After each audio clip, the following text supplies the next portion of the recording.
Well, hello and welcome to Gulf Coast Aerial Connection. I am Ken and this is Jake. Hi, Jake.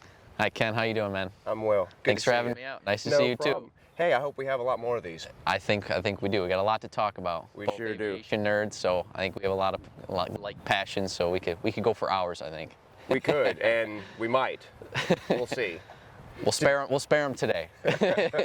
Well, it'll be a short flight today. Yeah, it's a beautiful day out here in Port St. Joe, Florida. You may notice behind us we have the Port St. Joe Lighthouse, and Mr. Cook was gracious enough to come out and see us and speak to us a little bit about some of his aviation experience here in the Panhandle of Florida, and overall just where we are in 2023 as an aviator. So, Jake, tell us a little bit about yourself. Yeah. So I didn't have much of a aviation background growing up. I was always going to air shows and stuff, but it really kicked on when I was getting through high school, kind of figuring out what I want to do, got exposed to some different aviation things, and then I realized that there was actually jobs where you could go fly planes and make some decent money. So I went to Embry-Riddle and studied aeronautical science, and the Riddle flight training environment was pretty intense, as you could imagine, but sure. I learned a plethora of stuff. So I ended up leaving there with my commercial multi and single,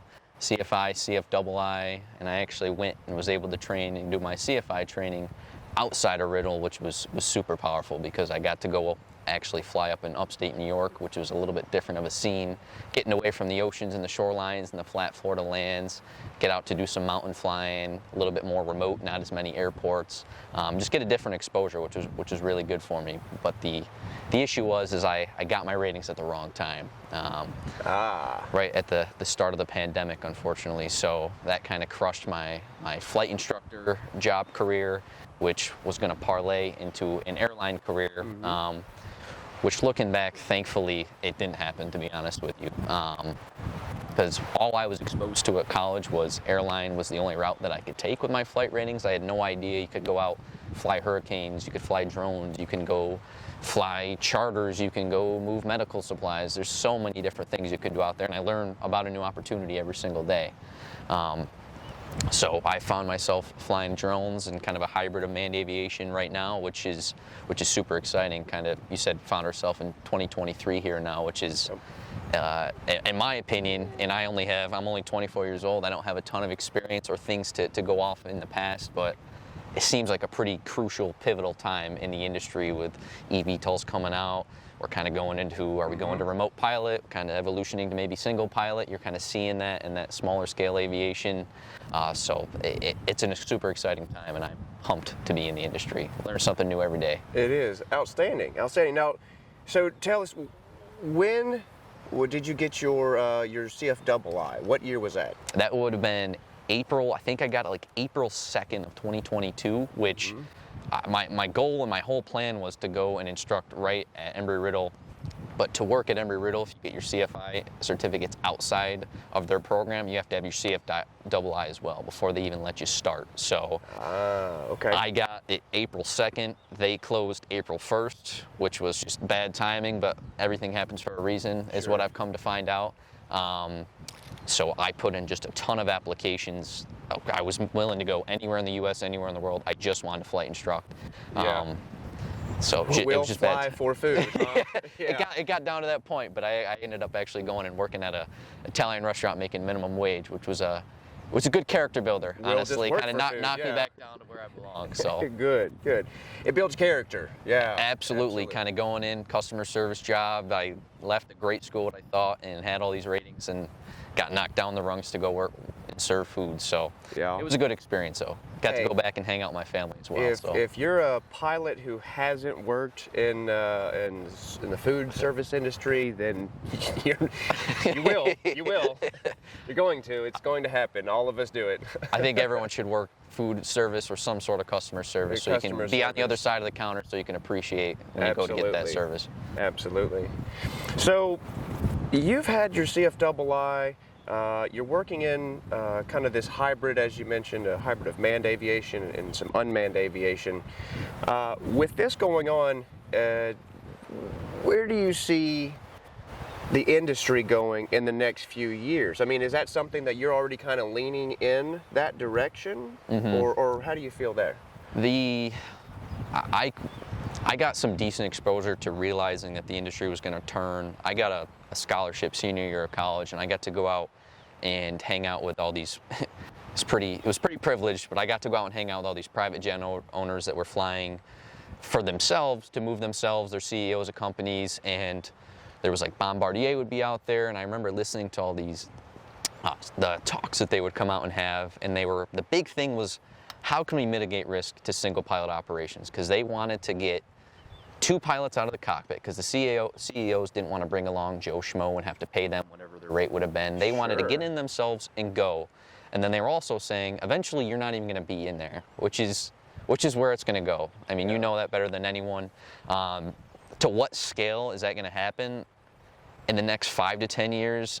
It's so hard to say. Like, the technology is already moving very rapidly, but I personally think what's going to happen is you're going to start to see cargo operations become a little bit more unmanned, but we got to figure out somehow integrating these unmanned aircraft into the manned traffic as well, because right now they're kind of separate entities, and whether that's one network, one link, whatever that's going to be, once they're all communicating, because we can't see and avoid up there, that's going to be the biggest challenge. But I don't think it'll ever be in the next 10 years 0 pilots up in the sky. I think there's always going to be hobbyists. There's going to be people that want to fly their jets. I think airlines for a while are going to keep at least 1 pilot in there.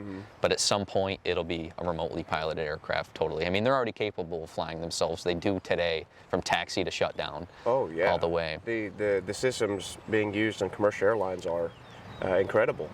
All the way down Cat 3 approaches. I mean, it's safer to have the system making those calls, unfortunately. Well, just the other day, there was a near miss at JFK. What happened there? An airline was coming in. Oh, no, I'm sorry. Airline was about to take off, and one was crossing the runway, and there was a miscommunication on there. Classic. It's a classic. It's always, what is it, 80% of aviation accidents are always the pilot error? It is. Similar story when San Fran, I forget what year it was, when they crashed that aircraft into the seawall, the ILS wasn't available, and the pilot had to manually fly it down, and he couldn't, and he knew he couldn't all the way up there, but if it was a different system, might not have happened, could have saved some lives that day. So it'll be a little bit resistive, I think, for like the public perception of not having pilots in there, but as the tech builds, we might have to crash, unfortunately, a few more times to work out the kinks, but that's just how it goes. But well, we had, years ago, airlines had a pilot, a co-pilot, and an engineer, and that was pretty typical. And now we have pilot and co-pilot. And now they're kind of looking in the direction of just the single pilot for some of these. So where do we fit in? Where do, as we're going into this future, I would say yourself and others, you have certificates, 4 or 5 different certificates. It took you several years to build all this together. And looking into the future, is this something where more pilots are going to be flying for fun? Is there still going to be a commercial sector for us, the manned operator, the manned pilot? I think people that are... I'm putting you on the spot. Yeah, that's a tough one. I need an answer right now. Thanks for tuning in to the Gulf Coast Aerial Connection podcast. Are you looking to connect with fellow aviators along the Gulf Coast? Find us on Facebook.com/Gulf Coast Aerial Connection and join our community. I think there will always be some sort of commercial market for having a pilot in the cockpit, whether that's going to be sightseeing, some sort of service the pilot could offer. But I think like airline transportation, cargo especially, where there is a service to get people A to B, that's going to get replaced at some point, because airlines are just a money-making machine. They're going to realize it'll be more efficient, safer at some point, and we can get those pilots out. We don't have to pay them anymore. I think people like me are going to become glorified automation managers, which is kind of where it's already going. And whether we're flying the ground, flying physically from the ground, programming it, or we're just making sure nothing bad happens, managing multiple aircraft, that's where I see myself someday. Unfortunately or unfortunately, I don't know how it's going to work out. Yeah, I could see that too. Now, so not to jump around too much, but recently there was in the news, we heard that the NOTAM or the NOTAM system went down here in the U.S. What are your thoughts on this? Kind of blew my mind, and like as I've gotten more experience and filed NOTAMs myself, I've always had the question of like, why am I still calling a physical phone number and talking to someone? There's got to be some sort of automated process, whatever that might look like. But I think that might have been kind of a good situation at some point. Like maybe, hey, do we have to change the system, make it better? Because you said for 30 years now. It's a 30-year-old and it's system, just kind of been there. We know it. Everyone relies on it. It's just been a process that all pilots have known for the past 30 years. But maybe now it's time to shift towards something more automated. And I was actually working with a client in the ag department, and all their operations rely on being able to file a NOTAM at least 24 to 48 hours before that drone's ever able to leave the ground. And Wow. 12 hours later, it was down.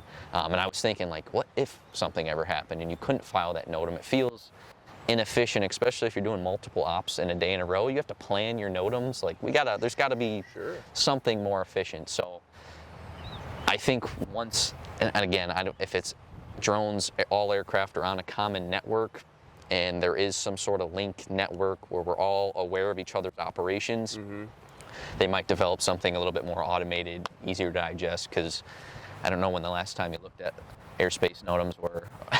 It's not the easiest thing to sift through. Every day.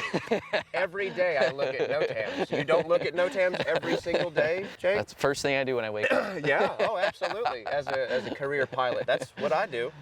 No, but I mean, in the flight training environment, it's drilled into your brain. And if you're doing, traveling across Florida, even in the peninsula part of Florida, you're going over, could be 10, 15, 20 different airports over a 50-mile stretch. And you got to check all those NOTAMs along the way, make sure you could land on them.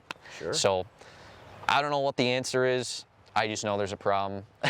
Yeah. It's got to be some sort of one-size-fits-all solution. And I think like even the UAV industry is going in that direction of finding a flight plan and some sort of color-coded system of like, here's the hazards to look out for along your route. So something like that is where I see going.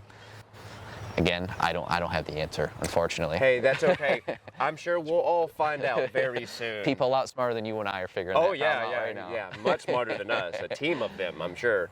It may be a good thing that you have a problem like this. It kind of forces their hand, the FAA's hand, Absolutely. to update the system, and they probably should, with as many air traffic, transients, and now you have unmanned aircraft coming into the scene. And that adds a whole nother like piece to the puzzle. Like, are we including them in the NOTAMs? But like from a pilot perspective, like that's just going to drown the amount of NOTAMs you got to go through, and you're going to get kind of overpopulated with the things you have to look through, and that's when mistakes happen. That's when you're going to overlook something, a taxiway closure, runway closure, because there's so many UAV NOTAMs. So there's got to be a seamless way to sift through all that and make it, this is pertaining to your route and any emergency procedures. Yeah, absolutely.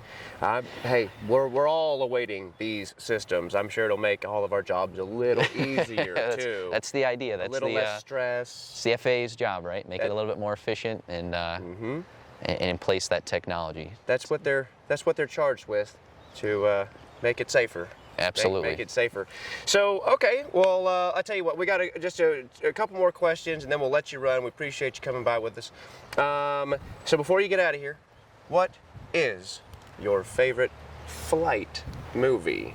You said it in the question. I kind of have two answers, and it's not like a Top Gun answer. I like the movie Flight because I'm maybe a little bit of an adrenaline junkie, and I like the idea of it going upside down, losing the tail. Somehow they save it and skid it in, and there's a little bit of a Denzel legal Washington aspect. did a hell of a job. Just good aviation, good pilot skill, right? That was kind of like, honestly, like one of the first flight movies that I watched, and it just blew my mind because it was just so far-fetched, and with little aviation knowledge, I'm like, I don't know about that, but I love all that stuff. Yeah. But another one I enjoyed, and my family and I went and all saw Sully together, which was, I thought, a fantastic movie.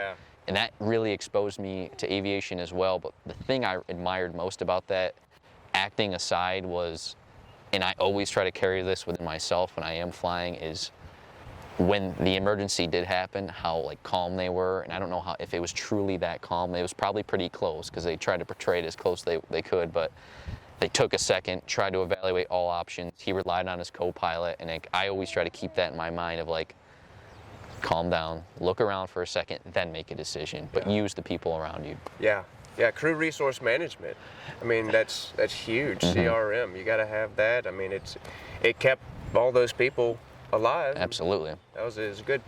Excellent. Well, okay, yeah, it's pretty popular movies. I think you got some good choices. Pretty common Good answer. Yeah. choices. Okay. Wish I had something unique for you. No, it's all That's right. just the truth. Hey, that's what it is. We're taking a poll right now to see what movies rank it with all the aviators that we want to interview. What is the best movie they like? Top Gun, the new Top Gun is probably going to take the cake on that one. The from new what I've Top heard. Gun is pretty good. Would you believe me if I said I haven't seen that yet? I don't want to believe that. I'm not going to believe It's that. on the 'cause list. I've seen it twice. So. I've heard nothing but incredible things, all the way from just like how aviation is portrayed in the shots that they got in the jets. So it's on the list. Maybe that would be my new favorite. Next time we come on, we'll talk Pretty about amazing. In fact, next time when we do another interview, I want to hear your thoughts on it. Top Gun I'll make 2. it a note to watch it before Well, I come back on. you have to watch Top Gun 1 and then watch Top True. Gun 2. Yeah. Would you hate me if I said I haven't watched Top Gun 1 either? All right. Well, thanks, Mr. Cook. We're going to get out of here. No, I'm just kidding. I'm a bad movie watcher, man. That's okay, but you're an excellent pilot. Yeah, I appreciate it. That's why you're here. Well, thank you very much. I appreciate it. Of course, Ken. We'll have to Thanks do for this having me again. on, man. Yes, sir. Looking forward to it. All right. And we'll see you next time.